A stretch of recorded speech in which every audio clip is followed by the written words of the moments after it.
Wara s-seduta ferm imqanqla ta' nhar l-erba', il-Kumitat Parlamentari dwar l-Standards fil-ħajja pubblika jibqa' kompletament flama dwar meta se jerġa' jiltaqa'.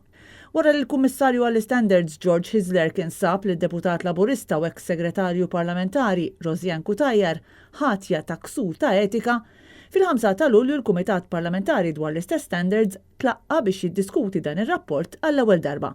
Dakinhar fuq talba tal-membri tal-Oppożizzjoni kien deċiż li dan ir-rapport ikun ippubblikat. Iżda l-laqgħa ta' wara ta' dan il-Kumitat nhar l-erba' li għadda kienet waħda mqanqla.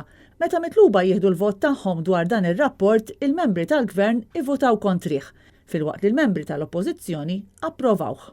Kien għalhekk li kellu jitfa' l-casting vote tiegħu l-Speaker tal-Kamra Anġlu Farrugia li vvota mal-Gvern. Madankollu l-Speaker qal li jrid li jsiru aktar investigazzjonijiet dwar il-każ ta' Cutajar.